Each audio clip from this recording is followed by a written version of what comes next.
आपने तू कितने बरस की, मैं 16 बरस की, मैं 17 बरस का, मिल गए नैना, कुछ हो गया तो फिर ना कहना। वो गाना है, कहते हैं कि 16 साल की उम्र को स्वीट 16 कहते हैं, मीठी उम्र होती है, लेकिन ये कह रहे हैं एक शख्स आए जंतर मंतर पे कि स्वीट 16 मत बोलो, स्मार्ट 16 बोलो। स्मार्ट 16 का मतलब 16 साल की उम्र में जो बच्चा होता है वो इतना स्मार्ट होता है कि वो अच्छा भला बुरा सोच सकता है, अपने देश में अपना वक्तव्य दे सकता है, अपना वक्तव्य जारी कर सकता है। और 16 साल की उम्र में या 17 साल की उम्र में वोटिंग का राइट मिल जाए, जो राजीव गांधी ने 18 साल की उम्र में कर दिया था, जब पहले घटाकर उम्र वोटिंग की सीमा, तो लगा था कि नया युवा को जोश आएगा, राजनीति में युवा की भागीदारी बढ़ेगी और देश के जो मुद्दे हैं उनसे युवा कनेक्ट करेगा। क्योंकि आजकल का युवा है वो पता नहीं किन मुद्दों की तरफ जाता है 16 साल पे 17 साल पे, लेकिन देश के जो हालात है, राजनीति है, उसकी तरफ उसकी तवज्जो ही नहीं है, उसकी तरफ उसका ध्यान ही नहीं है। उसकी तरफ उसका ध्यान लाने के लिए एक शख्स आ गए हैं और कह रहे हैं कि स्वीट 16 मत बोलो, स्मार्ट 16 बोलो। 16 साल 17 साल पे वोटिंग राइट दे दो, 2 साल और कम कर दो, 17 पे दे दो, 16 पे दे दो, लेकिन वोटिंग राइट दे दो। विचार तो बड़ा उम्दा है, लेकिन आया कहाँ? हमने लास्ट 2 साल पहले से देखा है कि काफ़ी देशों में दुनिया में 17 साल कर दिया गया है। मानते हैं कि हमारे देश में पॉपुलेशन बहुत ज़्यादा है, इसीलिए राजनीतिक दल भी काफ़ी बढ़ चुके हैं, कार्यकर्ता उससे ज़्यादा बढ़ चुके हैं। तो बैनर जब हम देखते हैं तो कार्यकर्ता इतने कि सब फोटो एक लगाने लगे हैं। तो फिर मैं ये सोच रहा हूँ, जब दल बढ़ गए, कार्यकर्ता बढ़ गए, तो अगर वोटर 15 साल का कार्यकर्ता है सर, मैं देखता हूँ यहाँ पे, जैसे अभी भीम आर्मी का एक प्रोग्राम हुआ, 14-15 साल के बच्चे आ रहे हैं, तो बीजेपी का प्रोग्राम हुआ, 16 साल के लड़के आ रहे हैं। अगर वो कार्यकर्ता बन सकते हैं तो अगर वो प्रचार कर रहे हैं अपनी पार्टी का, तो वोट भी देने का राइट मिलना चाहिए। तो ये हमारी कोई मांग भी नहीं थी। देश हमारा, लोग हमारे, कॉन्स्टिट्यूशन हमारा, पूरी दुनिया का भारत जो है सबसे बड़ा कॉन्स्टिट्यूशन है। तो बड़ी के साथ अगर ग्रेटेस्ट कॉन्स्टिट्यूशन भी हो जाए तो शायद कोई बुरी बात नहीं होगी। तो हम सब मध्यम वर्गीय परिवार वालों के बच्चों का ऐसा है कि राजनीति में आना चाहे तो भी नहीं आ सकते, पढ़ाई नौकरी उसमें इतने व्यस्त हो जाते हैं कि माता पिता खुद कहते हैं कि अगर वहाँ जाओगे तो हम निकाल देंगे पैसे। तो वो सब उम्र अब हम कब खत्म करके 35 वर्ष में आए हैं, तो माता पिता भी थोड़े सेटल हुए, तो अब हमने कहा चलो हम थोड़ा निकलते हैं।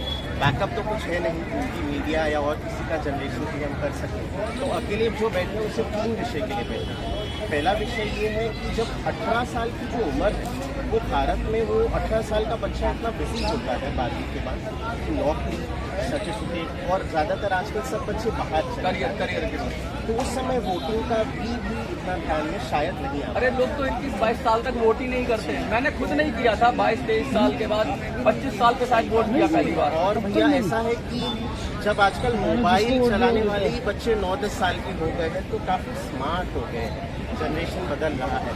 तो अगर ये जनरेशन प्रैक्टिकली भी देखा जाए, जब जैसे बहुत देशों ने 17 कर दिया है, अगर इंडिया में 16, तो चलो मैं खुद कहता हूँ बहुत कम है।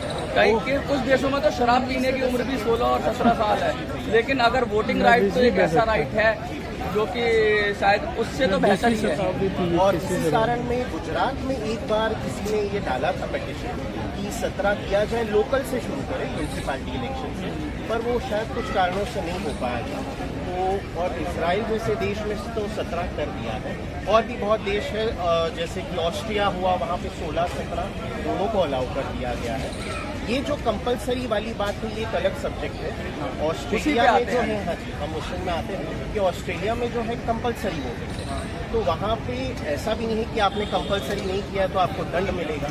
आपको सिर्फ बताना है आप क्यों नहीं कर पाए, कुछ अस्पताल में कोई आप वैलिड रीजन देना होगा। तो उससे क्या हुआ है कि ऑस्ट्रेलिया का कॉन्स्टिट्यूशन में वोटिंग 99% तक पहुँच गई। तो मेरा ये कहना है, कितने लोग होते हैं जिनको आज कितने सारे राजनीतिक दल हैं, मोदी जी और चुनाव आयोग तो ढोल पीटता रहता है कि वोट करो, करोड़ों अरबों रुपया बाहर है। मानेंगे नहीं, 15-16 साल से बच्चों के मन में होता है ये राजनीतिक नेता मेरा फेवरेट है, वो फेवरेट। हाँ, तो मैं सोचता हूँ जब वो मोबाइल चला सकते हैं अपने माता पिता के सिम कार्ड के नाम से, तो खुद वोटिंग देने का 13 साल पे फेसबुक चला सकते हैं। तो बस मेरा ये रिक्वेस्ट था कि 18 तो ठीक है, 17 तक है तो और जो वैलिड है भी 18 से जो 40 कंपलसरी वोटिंग को कैसे लागू करेंगे? कंपलसरी वोटिंग का ऑस्ट्रेलिया वाला पैटर्न करेंगे कि भाई आप वैलिड रीजन बता दो या कुछ दंड करो। जहाँ तक हमारा छोटा मत कहती है कि सभी लोगों के लिए पर 18 से 21 अगर भारत में थोड़ा शुरू करके देखें तो पता चलता है ये मांग नहीं है कुछ। एक अलग विषय पे बात करूंगा, आप वोटिंग की बात को बहुत कर रहे हैं। क्या हम अपने नौजवानों को सिर्फ वोटर बनाएंगे कि वोट दे दो और हमारे नौजवानों के लिए कोई ऐसी व्यवस्था नहीं होनी चाहिए कि वो नेता नहीं बने?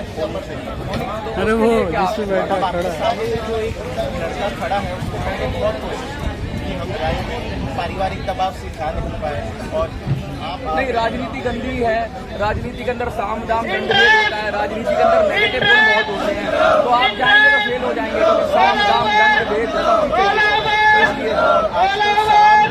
वेद से ज्यादा धनभेद बहुत इम्पोर्टेंट। दाम वही आता है, दाम यानी धन का ऐसा है कि मध्यम वर्गीय और छोटे वर्गीय वो रिस्क नहीं लगा कर पाते और कर भी नहीं पाते। हम अपने बच्चों को इंजीनियर बनाना चाहते हैं, हम अपने बच्चे को डॉक्टर बनाना चाहते हैं, हम अपने बच्चे को कुछ भी बनाना चाहते हैं, चाहे बाबू बनाना चाहते हैं, IAS ऑफिसर बनाना चाहते हैं, पुलिस वाला बनाना चाहते हैं, फौजी बनाना चाहते हैं, लेकिन कोई अपने बच्चे को ये नहीं कहता बेटा जाके नेता बन जा, क्योंकि एक तो गाली पड़ेगी और दूसरा सफल नहीं हो पाएगा। क्या कहें, मन में एक डर है सबसे, हर माता पिता को अपना बच्चा बहुत प्रिय होता है। तो राजनीति को ऐसा क्यों कर दिया गया है कि राजनीति को एक जुए की तरह बना दिया गया है? किसी भी प्रोफेशन में आप जाएंगे तो आपका परसेंटेज है सफल होने का, लेकिन राजनीति में आपका परसेंटेज या तो आप किसी खानदान से आए या बहुत पैसे वाले हों या बहुत बड़े बाहुबली हो तभी सक्सेसफुल होंगे। ऐसा सिस्टम क्यों बना दिया गया? सभी सही है, मैं कहूँगा कोई गलत नहीं है, सबके भाग्य में जो लिखा है वो वहाँ पैदा होकर आता है। बस हम जो मध्यम वर्गीय लोग हैं उनके लिए हम खड़े हैं कि ये सब करने से शायद किसी के मन में रुचि बढ़ना शुरू हो जाए और 2 साल पहले या 1 साल पहले हो जाए तो 12वीं में बच्चे फ्री होते हैं, दोपहर को पिक्चर चले जाते हैं, ये चले जाते हैं। तो उस समय कहते हैं 16 साल की उम्र में इतनी ज्यादा एनर्जी होती है कि एवरेस्ट पे भी चढ़ सकता है। 16-17 साल की ऊर्जा जो होती है ना 20 साल तक मुझे पता है मेरे अंदर इतनी ऊर्जा थी कि मैं कुछ भी पहाड़ भी तोड़ सकता था, लेकिन उसके बाद ऊर्जा का ह्रास होना शुरू हो जाता है और 25 तक आदमी आते आते बहुत सारा एक और बट रिस्क नहीं लेता। तो जैसे कि देखिए वो आपकी बात को एक चीज समर्थन करता हूँ मैं, इसलिए कि अभी अग्निवीर है 17 साल में आप अग्निवीर में ले सकते हो, देश की सुरक्षा कर सकता है, तो वोट क्यों नहीं? भैया ये तो मुझे खुद पता नहीं था, आपके दौरान मुझे ज्ञान मिला है। तो बस मैं यही चाहूँगा कि 18 के बजाय अगर 17 से शुरू हो पाए पर भारत तो वो भाग्य और ऐसा वातावरण बनता हुआ नजर आ रहा है कि अब सब कुछ मुमकिन है। इस समय अगर मोदी जी का मास्टर स्ट्रोक होगा अगर कर दें 2014 से पहले, अब जो भी हमारे प्रधानमंत्री हैं वो आदरणीय है, अभी वो अब है, पहले थे, कल होंगे, सब आदरणीय है। तो अगर ये मुमकिन हो सके तो 24 देखिए साफ कह दिया है कि 16 और 17 साल अगर वोटिंग की उम्र हो जाए तो ये बहुत बड़ा सरकार के लिए मास्टर स्ट्रोक होगा। और कहने की बात ये है कि युवाओं को किस तरह से प्रेरित किया जाए राजनीति के अंदर आने के लिए, और जो ऊर्जा होती है सेना में युवा को दिया जाता है। तो पहले तो 16 साल तक कुछ लोग भर्ती होते थे, फिर 17 साल अभी अग्निवीर के लिए कर दिया गया 17 से 21। तो जो ऊर्जा होती है उस समय जब सेना पहचान सकती है तो जो देश की रक्षा कर सकता है सैनिक, क्या वो वोट नहीं दे सकता? क्या वो देश के भविष्य को तय नहीं कर सकता? क्या वो अपने राजनेता तय नहीं कर सकता? मुझे लगता है इनकी बात में दम है और बात ऊपर तक जानी चाहिए। अगर आपको लगता है इनकी बात में दम है तो वीडियो को